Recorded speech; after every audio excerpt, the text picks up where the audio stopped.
Aujourd'hui, nous sommes rassemblés pour le Live Tour. Alors le Live Tour, c'est 3 jours de rencontre des acteurs des lagunes pour échanger autour du projet européen Life Plus Lac Nature en Languedoc-Roussillon. Ces journées sont organisées par l'équipe du projet Life et le pôle relais lagune méditerranéenne. L'objectif de ces journées, c'est de faire un premier retour d'expérience après 2 ans et demi de mise en œuvre du projet, en balayant les grandes thématiques du Life, donc à savoir la restauration des milieux dunaires, arrière-dunaires et lagunaires, la lutte contre les espèces exotiques envahissantes et la gestion de la fréquentation. On abordera également la campagne de sensibilisation et on fera aussi un retour sur les rencontres des acteurs qui ont déjà de très bons résultats.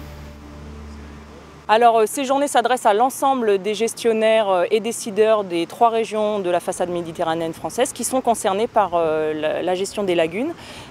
Aujourd'hui, il y a plus de 50 personnes qui participent à ces journées. C'est pratiquement tout le littoral méditerranéen qui est là, en quelque sorte. Donc chacun apporte un peu sa pierre à l'édifice. Quand élu du Grau-du-Roi, bon, on est là, c'est quand même des plages qui sont très fréquentées, autant l'hiver que l'été pratiquement. Donc c'est un milieu qui est fragile, qu'on surveille, qu'on entretient. On a une équipe d'environnement, déjà 12 personnes sur le Grau-du-Roi. Au niveau de l'environnement, c'est déjà important. Donc on suit ça de près, quoi. Je veux dire, on est sensible à tous ces milieux. On a des problématiques communes, donc notamment sur la restauration de milieux dunaires et de dunes elles-mêmes.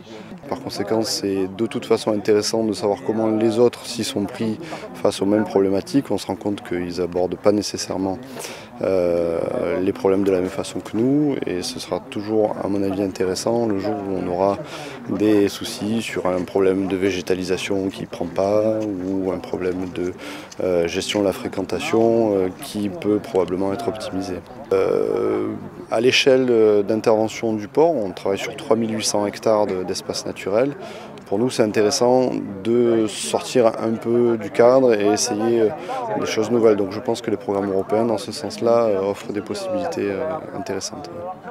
Tous les programmes LIFE ont un comité de suivi scientifique. Donc je fais partie de ce comité de suivi, et en particulier pour les aspects humains, comportement humain des usagers et de leur fréquentation, de leurs pratiques dans les sites qui sont étudiés, que ce soit les lagunes ou la plage et les dunes. On le voit très bien ici, où finalement ce qui s'est fait dans la commune d'à côté a donné envie à cette commune-ci de faire quelque chose aussi, de réduire l'accès des voitures à la plage. Et ça c'est important parce qu'on voit que ça fait boule de neige et que le programme LIFE a un impact très fort en notoriété et en gestion de l'environnement. En tant que gestionnaire d'un site naturel, donc nous avons les mêmes problématiques en termes de gestion de lagunes, de gestion de plages, de dunes, cordons dunaires. Donc c'est très intéressant de partager entre gestionnaires ces différents problèmes et solutions éventuelles. Et donc aujourd'hui, c'est plutôt la canalisation du public, donc pour éviter les dégradations sur les habitats, dunaires notamment, qui nous intéressent plus particulièrement aujourd'hui.